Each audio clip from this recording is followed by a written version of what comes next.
You're listening to JS Party, a weekly celebration of JavaScript and the web. Our 300th episode is right around the corner.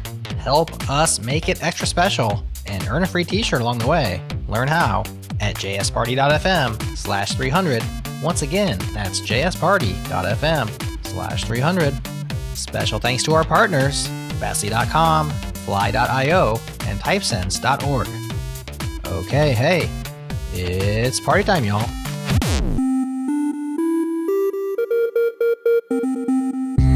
What's up, friends? I'm here with James Cowling, co-founder and CTO at Convex. They're one of our new sponsors, and they're building a full-stack platform for the TypeScript era. So, James, you have some awesome docs for Convex, and inside those docs is a document that sort of describes the entire world, the entire thinking, the framework of Convex. It's called the Zen of Convex. Can you describe that for me?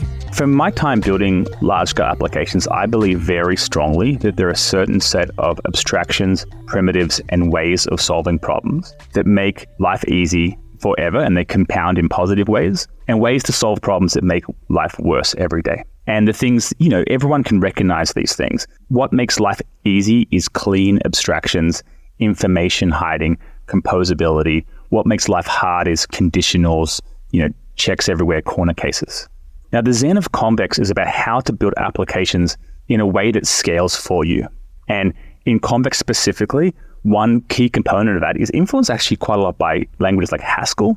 To think in terms of transactions, everything is a transaction. You don't have to think about functions interacting with each other because they're transactional. Think in terms of deterministic execution, so functions that are deterministic, so they can get replayed, they can get cached, and if any of the inputs to that function changes, we can push those functions in real time, the new results of those functions to you in real time over a WebSocket. So the Zen of Convex is about thinking about the kind of ways of building an application that are going to pay dividends to you in the long run. Now, you can use Convex and completely ignore the Zen if you want, right? You can use Convex just as a workhorse tool. We think the framework's designed in such a way that it encourages you to do things in the right way and in a way that will scale, in a way that will make life simple for you in the long run. Okay, if you're looking for a better type of backend, Convex is the full stack TypeScript development platform you've been looking for. Replace your database, server functions, and glue code. Get started at convex.dev. That's convex.dev. Again, convex.dev.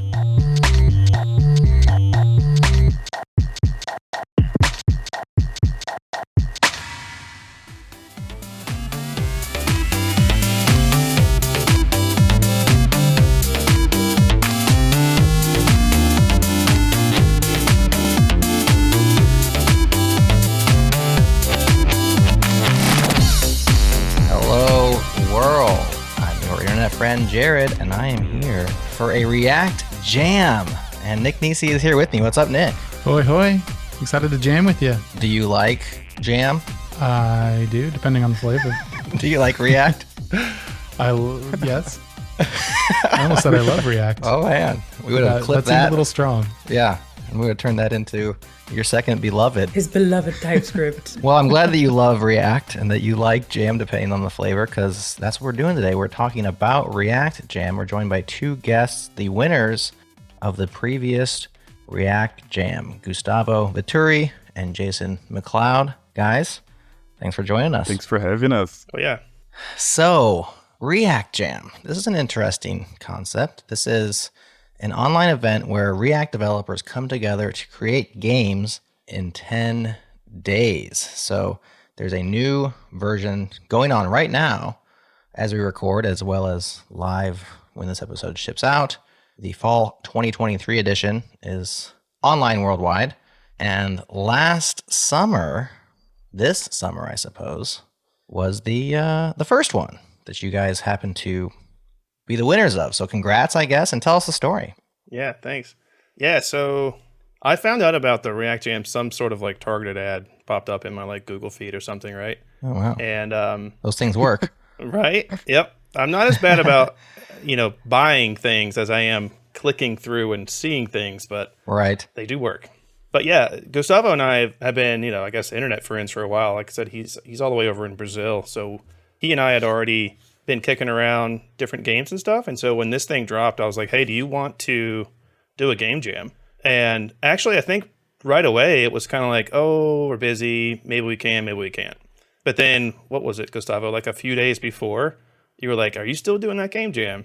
And, we got together right away. Yeah, I think that was pretty much it. Actually, like Jason approached me with the idea. Like he just dropped it into Discord. And I was like, yeah, sure, we can do that. Yeah, uh-huh. And then the day before it went live, I was like, well, heck yeah, let's do it.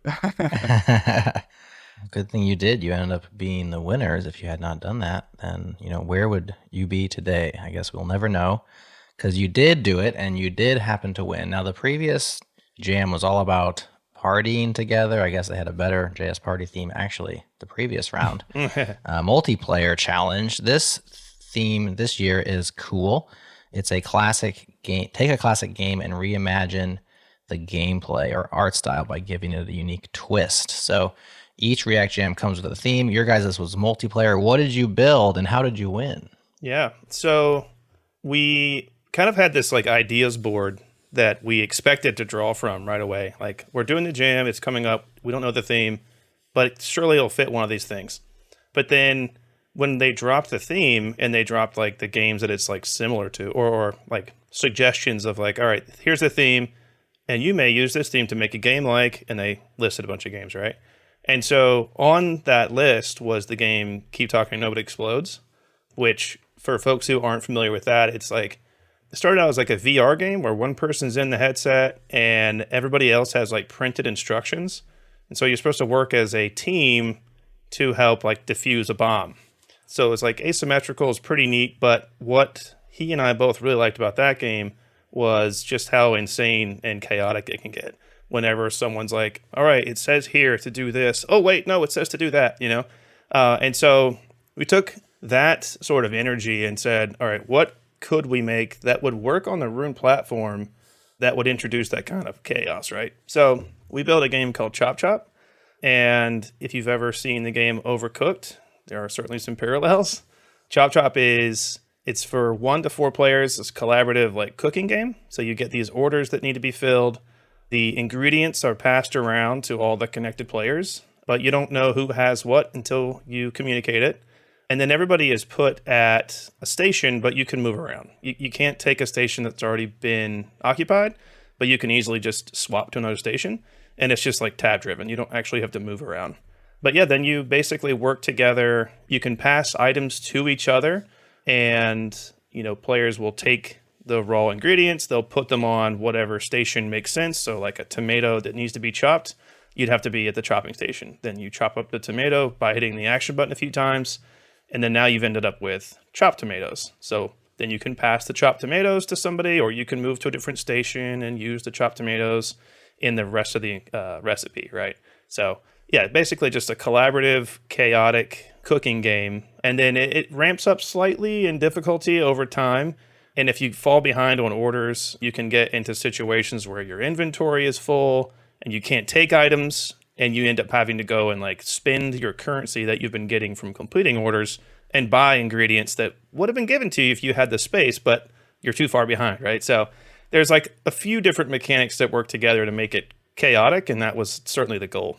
Gustavo, anything to add or subtract from Jason's description? Well, I'd say one of the most important parts that everything is shared, right? Besides your inventory. So currency is not given to a single player; it's given to the group itself. So if you spend a lot of the money, you like killing the party, really.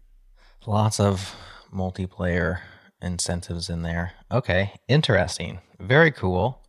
You mentioned Rune. I don't know what Rune is. Can you tell us what Rune is and how that plays into this particular game? Yeah, for sure. So it's funny that you mentioned that, because like I said, when I got the targeted ad to React Jam, I load React Jam and then I'm introduced to Rune. And I honestly don't know where the line is drawn between the two teams, the two organizations, what have you, right? But Rune is, how do you introduce it? Because when I found out about it, there was a lot of like single player games in Rune. And I think that the thing they're trying to do is almost like the Roblox model, where it's like load our client, connect with people, play games with those people, There's leaderboards and things like that. But like literally days before the React Jam, the platform turned into like they kicked out all of the single player games, and it was just a handful of multiplayer games. And so, I believe the Jam was kind of put there to just breathe new life into their product and put some extra games out there. But to a developer, Rune is it's a server backend that you don't have to worry much about.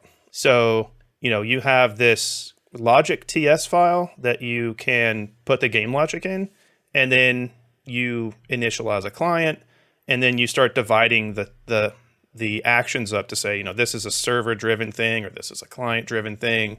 But it really abstracts it away to where you don't have to overthink the situations like, oh, how hackable is this? How exploitable is this? So it actually surprised me with how well it all worked. But yeah, just to kind of close up on that, like basically what the Rune product is an app you download on your phone or your tablet. And then that would be how you would launch Chop Chop or any of the other games that are on there. So they more or less have a platform that our game now lives inside of. But yeah, it's definitely a neat technology. And I think we got in at the right time because, like I said, after they moved all the single player games out, we're one of just a handful of multiplayer games. So we get a report each week on how many hours have been played and stuff like that. So you can imagine, especially having won the thing, that our hours are up there. So that's like so motivating and just so exciting to see the report. Yeah. Yeah, that's really cool. I'm looking at Rune and kind of looking through their developer SDK docs, and I opened up the tic-tac-toe example game that they have. And the one thing that I don't see in here is React. So I'm curious, like, how that plays into, is this just for React developers, but not with React, or? So I know that in the first React Jam, at least the first one I heard of, I think it was their first one, that folks did things in there that may have not been React. Their SDK allows you to drop the package or even like an SD or a CDN script into it. And, I don't imagine it's just like drop in and ship it, you're done. There's going to be some molding and stuff to get it to behave in there. But I don't think you have to use React. In fact, there's a guy in the Discord who's really pushing for some Svelte. I think he even went so far as to make like a Svelte like boilerplate. So Rune works without React, I'm pretty sure. I'm pretty sure. Yep. What about React Jam? Do you have to use React for React Jam? Yeah. Well, yes and no. I think yes to qualify for the prize money. But again, I think there were some folks, like somebody went through and made, and it could have been like with 3Fiber or something, but somebody made like a whole 3D game. And I don't even know that it ran in the Rune client. So, and it's funny because when Gustavo and I were talking about doing React Jam, I was just looking for a jam to do. I had probably had my heart set on using React, but I didn't have my heart set on using Rune. Actually, during the jam, I tried this like, all right, what if we one day want to eject from Rune? What does that look like, right? But yeah, I think the jam is just a jam, but if you want to get the most out of it and you want to color inside the lines the most, then yeah, you should be using Rune and you should be using React. I imagine it added a lot because you said you got started a few days before the deadline. Is that right? No, so we had some ideas that we thought we might take into it. Yeah. But I remember the way that like they have a countdown on their site. I remember the same thing happened this morning actually, because like I said, today they're kicking off their other one. But I woke up earlier than the kickoff and I was like, oh, I'm wide awake. It must be time. And no, it's 2 a.m. In my time, it started at like 7 a.m. Basically between like 5 a.m. and 7, I was just like taking little 5-minute naps until the time to kick it off came around. But yeah, I think that one we started pretty much right at the beginning. As of recording, there's 10 days left of the current one, and it just kicked off like you said. So did you guys have basically 10 days to do this? Was it similar? We have 10 days. I think I've got some commitments coming up the last few days of it. So my family will probably not like it if I blew those commitments. So we're calling it a 7-day jam. Oh, so you're back for more, round 2. Oh yeah, we're definitely back. Rune is probably giving you a lot of that magic, things like the multiplayer stuff and the collaboration, so that you don't have to spend. I would spend 12 of the 10 days on that probably. Yeah, totally. Yeah, I think that makes it all easy for other developers, right? Like Jason has a lot of experience with multiplayer, really. We've worked in games together before there were multiplayer, like he did all the backend and stuff. But for new developers, and there were a lot of them in the Rune Discord, right? Like asking about multiplayer, they never ever like made any game in multiplayer mode. So, and then they have this SDK that simply did all of it for them. So it really increased the amount of players in that game, right? Like in the React Jam itself. So Jason, you said you were looking for a jam more than you were looking for a platform like Rune. You wanted to build a video game and you wanted to use React. You're more into that side of it. I don't think about video games when I think about React. They aren't exactly peanut butter and jelly in my mind. Yep. So I'm curious where the disconnect is between me and you when you're wanting to build a game in React. Why, how, etc. Yeah. No, it's a good question. I guess I'll say this. Like, I've certainly downloaded Unity. I've downloaded Unreal. I've downloaded Godot. Like, all those things can and probably do produce better games. But the learning curve on some of those things, I have a tough time negotiating that in my brain, right? Because the way I look at it, like I spend my days writing software in TypeScript and in Node. And so if I can do something that I like, which is making games, and make use of all those things I already know, and then, of course, take what I've now learned in working on the game and then apply that to work, it just feels so much more just like a better use of my time, right? And I use it as an excuse to not have to feel intimidated by Unity and Godot and things like that. Yeah, by doing it in something you really like, or that you know really well, it takes a lot of those sharp edges away. Oh, yeah. Specifically C# edges in the case of Unity. 100%, yeah. Actually, funny story because, like Gustavo said, like I've messed around quite a bit for years now. Like I think I downloaded Node, when it was in beta. And I used to live in Charlotte, North Carolina, and I went to a JavaScript meetup there, and it was right after an event called Node Knockout, not to be confused with Knockout.js, and that was a 48-hour hackathon game jam, but not a game jam because you could build software if you wanted to. In fact, I think we were probably in a minority for building games instead of building software, but at any rate, they mentioned that they were going to be giving folks time to demo if they wanted to, what they built for Node Knockout. So I showed what I built, which is like a multiplayer, like pretty much just like a little MMO game. And two guys pulled me aside afterwards and like, whoa, you're using Node and we need that where we work. Would you be interested in coming in for an interview? So it kind of is this weird circle, right? Because I've always been a JavaScript guy, but like writing code and making games led to me getting a job and doing, all of those same technologies. And then, it just keeps going back and forth between using it for games, using it for work. So I love it. You mentioned earlier, Nick, that you weren't sure if you were going to say you loved React, but I think that I do love React. Okay. I do too. I just don't want to give that ammunition to Jerod. He just doesn't want the soundbite. Yeah. He'd split the words up and say them in a different order to get the message across, but he does not want to go on the soundboard, I think, is the situation. Gustavo, do you love React? Oh my. Well, here's the thing, Jerod. I am a .NET developer. So, okay. Yeah, I'm kind of an intruder here, right? Okay. That's all right. There's no imposters here. So Nick kind of took a stab on C# there, but I mean, I kind of like it. He stabbed you with that C# content. I mean, I've messed with it before. Like even in React Jam, I browsed around the code base really. We got a HEPO going, and Jason is always trying to push React to me. No, just kidding, Jason.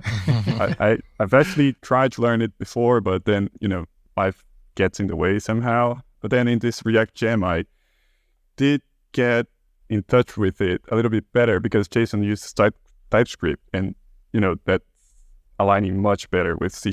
Yes. Did you hear that, Jerod? Did you hear that? I'm not trying to create any, I quit paying attention. Come on. I am. Yeah, I do like React though. Like it's really easy to get into it. It doesn't take a long learning curve to get into it, and yeah, I plan on learning it someday, I guess. Very cool. Well, like I said last year, it was the multiplayer was the big deal. this year, it's not necessarily that. It's classics with a twist, although there is a specific multiplayer challenge which has its own prize as well. Tell us about this year. I mean, can you guys divulge? Well, here's the situation. As we record this, it's 10 days to get it in.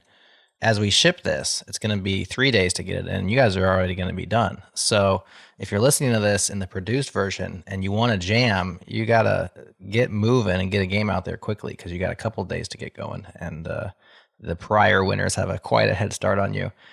But classic games with a twist, right? So it's take a game, reimagine the gameplay. This is reminding me of something that we're doing right now. Actually, by the time this ships out, I can officially announce that we've also taken classic games and added a twist. If you go into Spotify or Apple Music or YouTube Music or all the music places and search for Changelog Beats, you will find an album there called Next Level. That album is a collection of all of our video game inspired tracks that you've heard on JS Party and other podcasts. Over the years, we've put them together. We're releasing full-length albums now with Breakmaster Cylinder. And so we have tons of video game inspired soundtracks for you to go listen to. As this goes out, that will also be official as we record.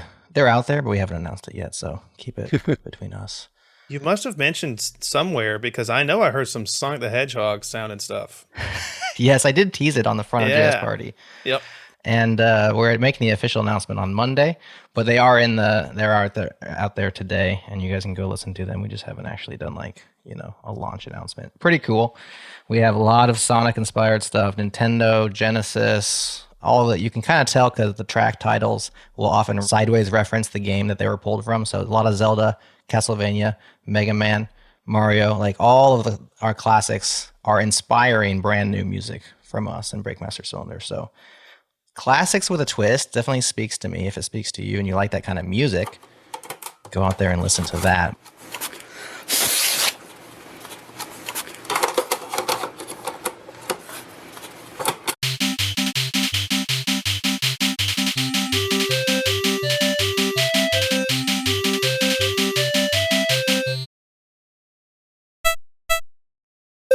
What are you guys thinking about for this year? They're saying, take a retro game like Asteroid, Space Invaders, Donkey Kong, remix those.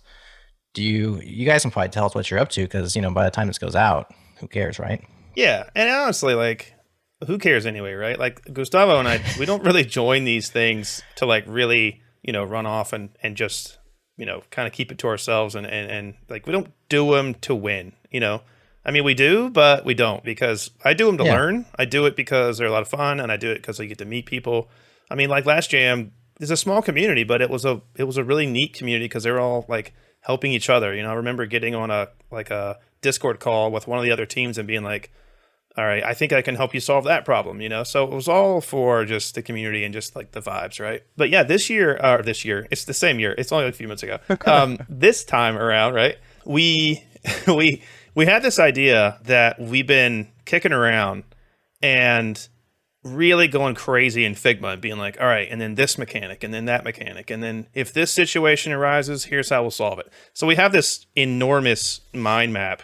And, we knew there was a theme that would drop, and we knew that we may or may not easily be able to adapt our game to the theme. And then this morning, Gustavo are waiting for the theme to drop. And waiting and waiting and waiting and dropping emojis in their Discord. And then all of a sudden the theme drops and we weren't on camera, but I know that we both just had a jaw drop moment because it was uh-oh, we don't fit the theme. So it's okay though, because pivot. Yeah, exactly that. So we got on a call and we were like, all right, our game's most like these categories. And without changing our game, how many other things is it like? Because we were trying to just figure out, can we use the original idea and then find the twist, right?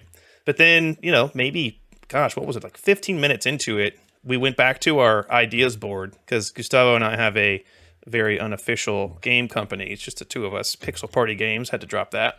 But we went to our board and it was like, what if we took this game and we applied it? And the game that we had kind of noodling around with was actually something we anticipated adding to the Rune platform even before we knew there'd be more and more jams, because Rune will let you pump games to their platform independent of a jam. I think they would love that, right? So if you guys are familiar with the game Pipe Dream, it probably goes by a lot of other names, but the idea is that you're given pieces of like tile-based like pipe, and then you have to place those pipes in a formation that would allow the liquid to make it either from point A to point B or as far as you can without, wrapping back on itself, that kind of stuff. So this time around, we're going to be making a multiplayer version of that. But the twist is there's not just a queue of pieces that just appear. You have to run around and grab those pieces of pipe from somewhere else on the level and then run them back, navigating the current pipe layout like a maze and place them in a position to where the line can keep going. So yeah, we had that powwow and thought that idea up, and at least I left that one kind of relieved because we have a really hard time making like really elaborate scope and then telling each other that we should reduce it, but then secretly not reducing it. And I'm like, remember that thing you said we didn't need? Well, I went ahead and implemented it. But yeah, this time around, we're definitely sticking with multiplayer because I think that's what Rune, is going to fit well for. That's what they offer, is that SDK for that. But yeah, the classic Pipe Dream game with a twist of multiplayer. Yeah, that came out of nowhere too, right? I mean, Jason had already, told me about this game, and I'm pretty sure I played it, like in those big tubular monitors I had this one. But yeah, it just popped out, and it works much better than our last idea because it's much less scoped. So yeah. That's awesome. So I'm trying to figure out, and you just got started, so you probably don't know, but I'm just curious, like, as you're thinking about this, how React will fit into that.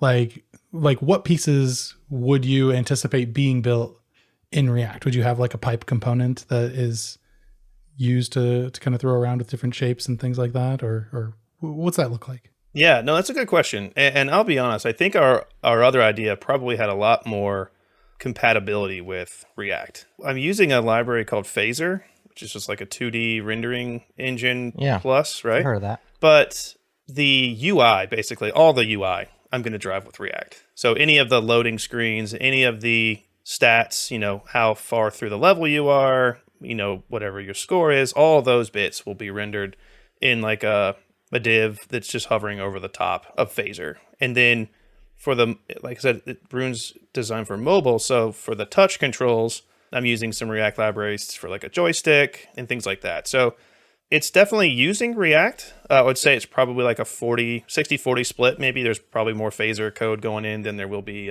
React code. But we're also using, it's not React, but I often pair them. We're using Redux to keep things in line too. So even Redux for updating the whole game state, like the way Rune's callback functions basically work, it's almost like no effort, right? Because I had this hunch that like, what if you could just use Redux on the server? And seemingly that's what the Rune team has done. They give me the state object and I just push that into my state object and everything's synchronized. Nice.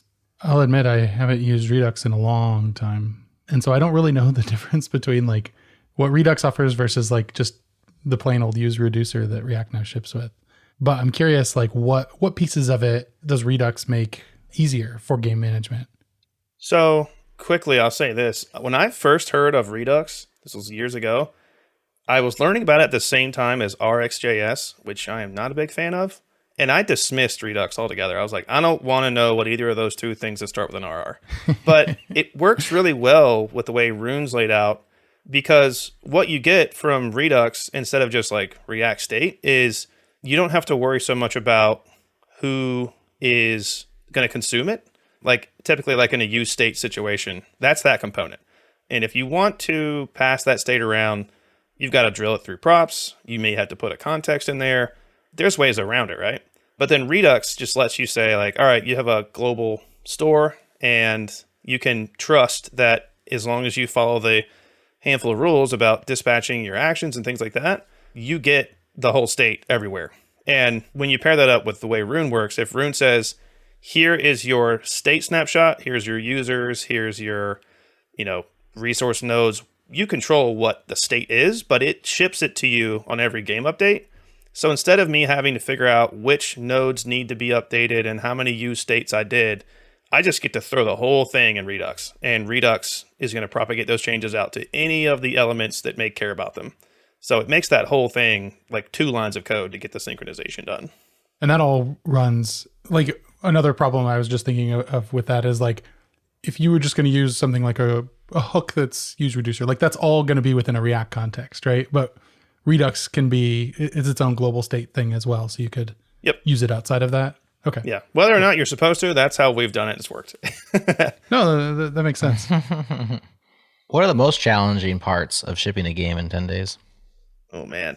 Well, Gustavo is the one who took us all the way to the moon with market penetration. Why don't you take that one, Gustavo? Yeah, I mean, well, first of all, React Jam was my first jam ever. Like, I've never ever competed in a jam, so that was already a challenge in itself. So, but yeah, I mean, I would say marketing wasn't really a challenge because I just like hit some friends up and some like people I knew. I even asked my wife she's a teacher for high schoolers, and I asked her to, propagate the game throughout the school, and they were all playing. Don't know if I should be saying that, but that's a grassroots campaign right there. But it worked pretty well. Like, it wasn't much effort, but it did pay off, right?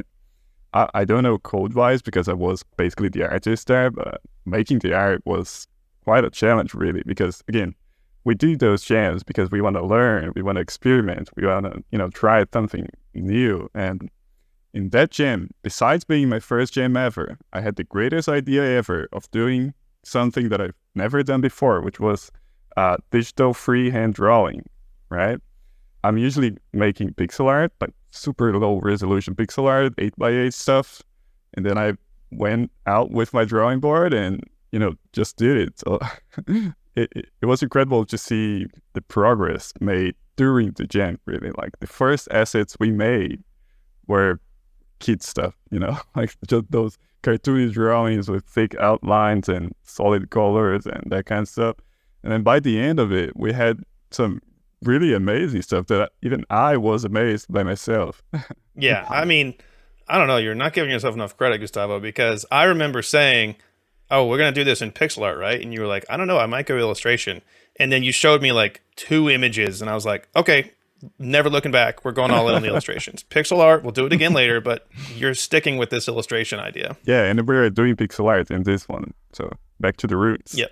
But yeah, like, I would say the toughest thing about designing a game in 10 days is like, you got to figure out if it's going to fit in your real life, Again, because I'm using web technologies, everything I learned while messing around with game dev is like easily applicable to, the work life, right? So I don't feel like I'm stealing my brain power by having thought about React state in the evenings when I'm messing with the game. And then the next day when someone is like, hey, my state's having a problem, I'm like, oh, I ran into this last night, But you got to figure out if it's going to work in your time, just with whatever else you got going on in life.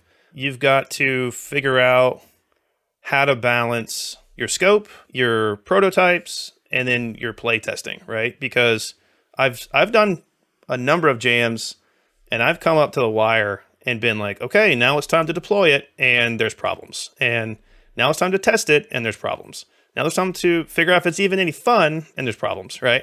So you have to try to, like, if you're an agile guy, you have to lay it out in like sprints, so you give yourself enough time to do all those important things.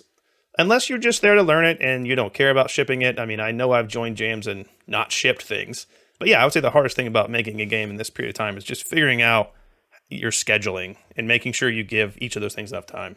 So do you go for like 2-hour sprints rather than 2 week? Or? Yeah, it does sometimes break down into like days. Like, I remember maybe it was the last 2 days of the prior jam. We have a Trello board, and Gustavo makes a new category called like the final stand or something. And so we start sliding things over to it, or we start getting really desperate and we're just like, figure out a way to show the win state, whatever it takes.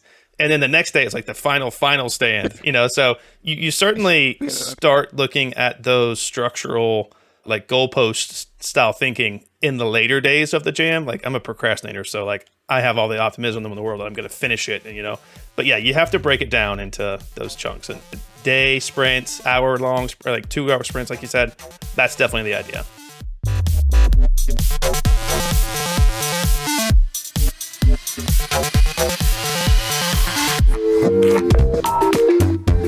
What's up, party people? I'm here with Moritz Gruber, CTO of KCD, dev-friendly headless CMS. One of the things I want to do as part of working here with you, Moritz, is to help the listeners of JS Party to narrow down their selection when looking for a headless CMS that is worth their attention.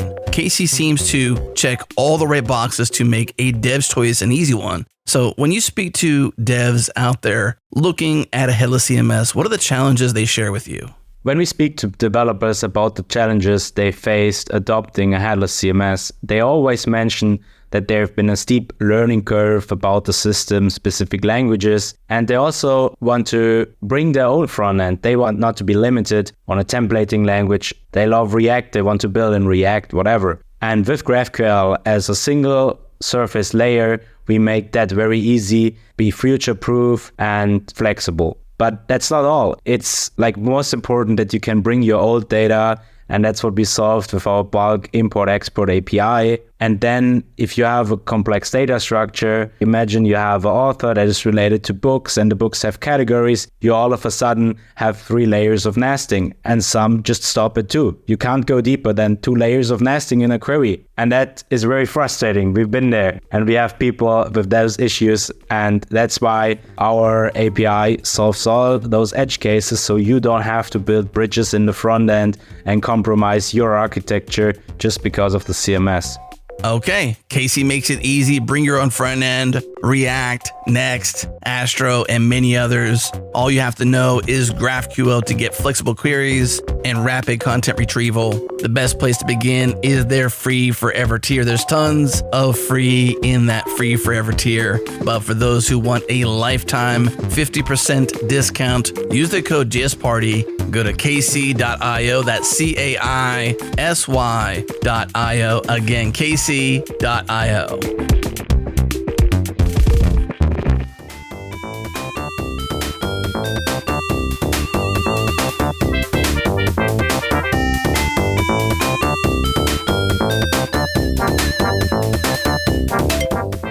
I built a game in 2 days one time, and it was a disaster.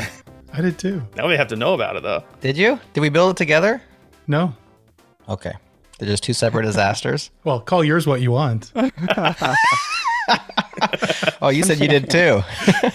Oh, yours was good? Tell us about it, Nick. What'd you build? I did it also kind of at a game. Well, it wasn't a game jam. It was something called Startup Weekend. And we kind of bucked the whole premise of creating a startup. And we're like, we're just going to make a game. And so we made a game, and then we sold ad space in the game to the other Startup Weekend participants. So we actually made like $11 or something. $11? We came out on top. Yep. Okay. What'd you spend it on? That's in the positive right there. It did get us another game though too, which was awesome. So we made 2 games, but we used a tool called Impact.js, which was a game engine. It was like a pay game engine, but now I just looked it up. It's free, and it's very old. Like in terms of like, it's not modern JavaScript at all. But we quickly put together a game called Startup Weekend, the game, where you just had to walk through. It was a 2D platformer, and you had to walk through a level, and there were people that would come up and pitch bad ideas to you, and you had to run away from them. But then people who pitched good ideas to you would give you coins if you hit them. I love how meta your brain works. Like, you did Startup Weekend and sold ad space to the other people, and then you made a game about how that draw. Because I've done a Startup Weekend a long time ago, around the time Impact.js was very prevalent, and just making a game out of like the crowd that draws. Because there are people who go to that and they're just dead set. They're like, oh yeah, I'm definitely getting funded tomorrow and to the moon. And then there are other people who are like, all right, what are you nerds up to? You know? Yeah, totally. Tell us about yours, Jerod. Yeah, so the one that I built, the details are scant in my brain. I actually built it with our friend Zach Leatherman, the author of the 11D static site generator. And it was a hackathon. We were at Hack Omaha probably a decade ago, where it's a I can't remember who puts it on, Nick. Is it the World Herald? I don't know. Somebody. It was at the World Herald. Omaha. It was at the World Herald. Okay. There's a group in Omaha that puts like public data out, because, we own the data because we're the public, but sometimes it's really hard to actually do anything with it. And so this was like to get citizen journalism kind of going, I think was kind of the idea. And so they had these different data sets that they had released from government data, and they had this hackathon where we're supposed to come together and do something cool from this set of data sets that you have. And Zach and I took the crime data set and we decided to build a game where we put up the picture of what was stolen. And then it's like The Price is Right. You have to guess the value because we had both the description of the item stolen and then the perceived value or what they decided the value of that was for insurance and whatnot. The funny thing is we didn't have any of the pictures. We just had the descriptions. And so we like literally did Google image search. I'm feeling lucky with the description. And we put that picture up, which was super dangerous. And we also decided to use Meteor.js. So, this concept of innovation tokens, like don't spend too many innovations on one project. We hadn't built a game before together. We hadn't really coded much together. We'd never used Meteor.js. And we had 2 days to get it out there. And it was a disaster. Yeah, I'm glad that me and Jason didn't really knew about this innovation token thing. Oh, you haven't? Yeah. So this is the idea of like when you start a new project, you allow yourself usually like 1 or 2 innovation tokens. And everything else has to be something you've done or used before. And so like you can only have 1 new thing per project or maybe 2 if you're feeling lucky. And like a brand new framework, a new language, a new server-side thing, like that would be your innovation token is spent. And now I can't change too much of my tool set. And so that's kind of the concept of just like limiting yourself. But right. I think we went negative in the React Gym. So yeah. Mm-hmm. Yeah. Seems like a really level-headed thought. I'm going to get it out of my head right now. Yeah. Well, if you're having fun, you're there to have fun, right? So that's more like people use it actually at their day jobs. But that's what we were thinking. Like, well, we're together for 48 hours and we're coding something. We might as well learn something, try something we've never done before. It's not like we're going to turn around and sell this to the other participants, Nick. But it was fun. Yeah. It was so much fun. I love hackathons. I wish I could still do them. You guys are doing them different. So like that was like 48 hours in the same building kind of a thing. But this is like all online. Obviously you guys are in different countries and it's asynchronous and it's a little bit longer. So I think that's more feasible. But you're still probably putting in massive amounts of work in a small amount of time, right? Oh yeah. Gustavo picks on me because I'll be like, I'll wake up and I'll ping him and I'll be like, hey, so while I was asleep, I had these ideas, right? So I'm either not sleeping well or not sleeping at all during a game jam. And last game jam, we actually did 2 back-to-back. I don't know where that energy came from, but yeah, you have to give yourself time to sleep. In the 48-hour ones, I'm bad about not sleeping, and I pay for it later. But yeah, 10 days is like the sweet spot because 30 days is too much. 2 days is too short. 10 days is the spot. Really cool. Well, now, I'm feeling kind of self-conscious because I feel like you guys are like wasting your time on our show right now. You could be working on this. And so I guess we're very honored, but I also feel like I rushed to get you out of here so you can get back to working on it. The other thing that Zach and I didn't necessarily have was like clear delineation of who's doing what. And so that had to be negotiated. This happens a lot with startup weekends as well, where it's like you got 4 people and like different skills and who's going to do what. And so you have like this mini, sometimes power struggle, but just confusion and communication on who's actually going to do what. I think, Nick, if you and I were to hop into React Jam together and say, let's do this, I think we'd have that problem, like who's doing what. But it seems like Gustavo on pixels and art and Jason on code is like a pretty good and healthy setup. Is that pretty much how it breaks out? Yeah, I think so. And Gustavo is really, really good at laying out the mechanics and recognizing, all right, if we introduce this mechanic, it either negates another mechanic or requires another mechanic, right? So I'll request that we kick off that document and then, I'll go heads down. And the next thing I know, that thing is like just growing out of control in Figma. And I'm like, oh my God. I wish I hadn't seen this because now I'm not as optimistic because you've shed light on things that I was probably going to get to, but like I want to know that we can finish it. Don't show me all the details of what we actually have to do, So I think we work well in that way. We have that commonality of design and just what makes a game fun, and then we can both kind of stay in our lane. I'm learning about art while he's doing it. He's learning about code while I'm doing it, but we're both able to just charge with no impediments down our path. Yeah, completely agree. I can see that being a problem. Like if I were to code too, especially due to the difference between us in regards to career progression, right? I'm really new to programming. I don't have a background in programming, really. I am a biology graduate, so.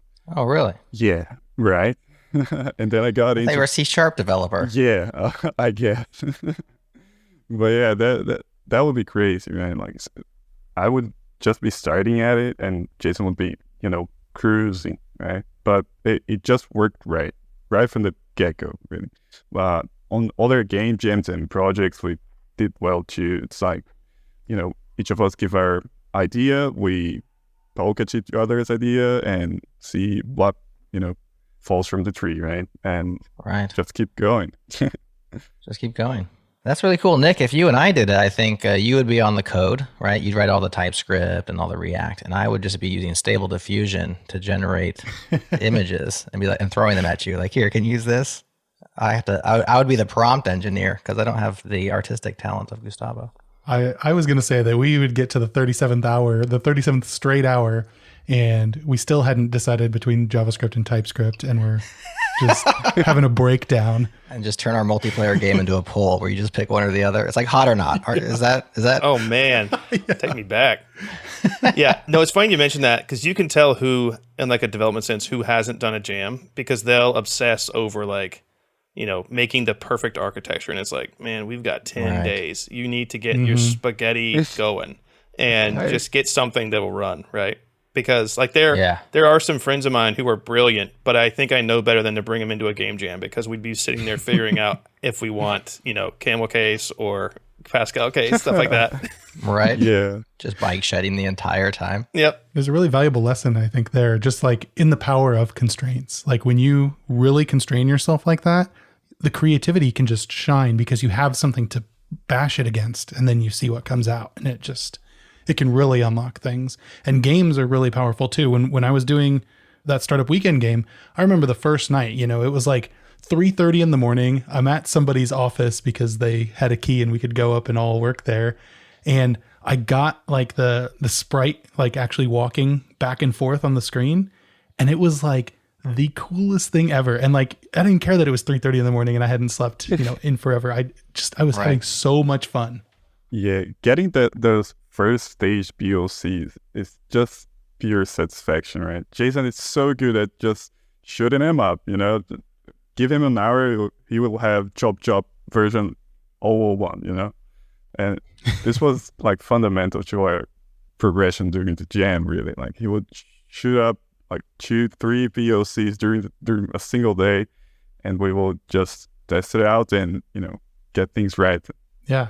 And just like doing something that is not just like forms on a web page or, a web page at all. Like I'm writing to Canvas and it's doing this and it's all that. Like just getting out of your comfort zone on that it's so fun. Yeah. And it goes a long way to know that what you're working on is you control the scope for it. And if you have to make like, code smells and hacky code, it's like, it's okay. This is a game jam. I'm here to learn.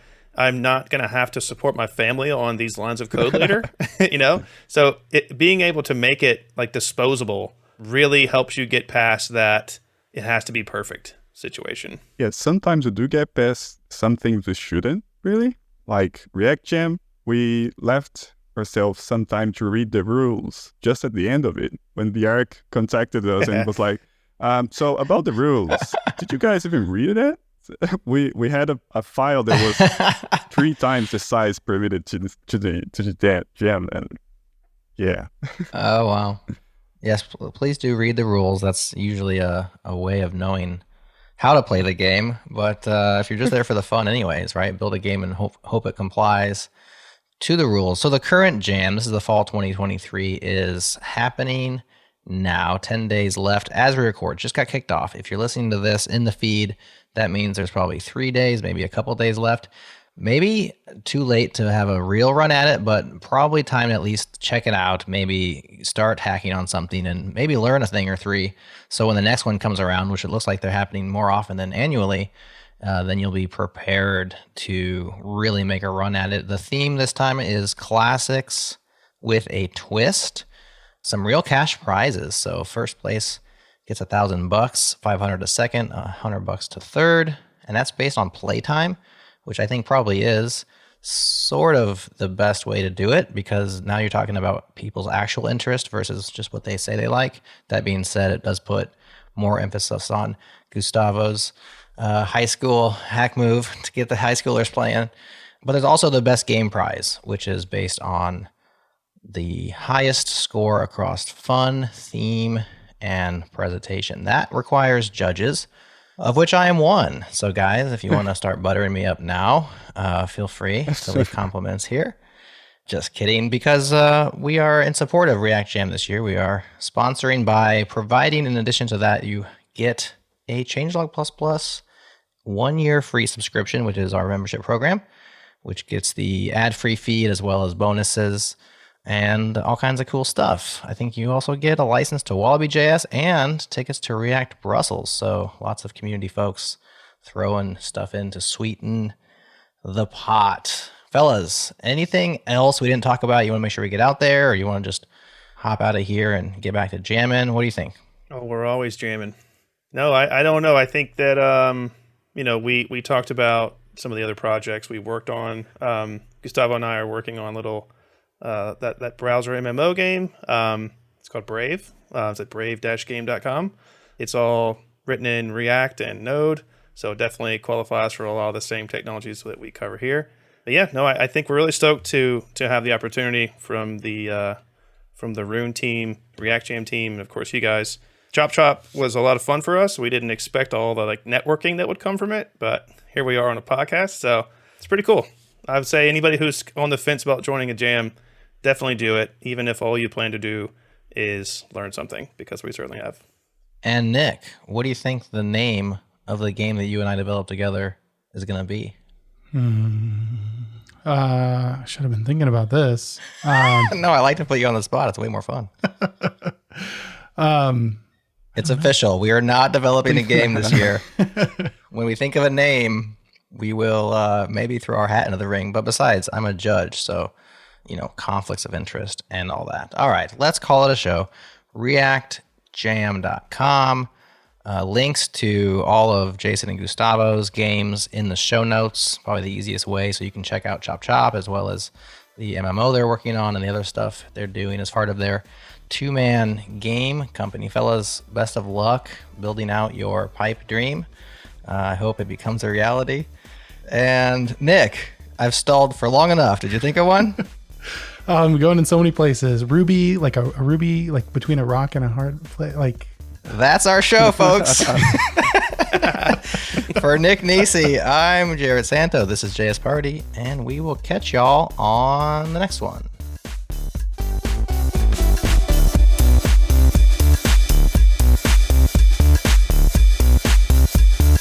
Yes, Changelog Beats is now a thing.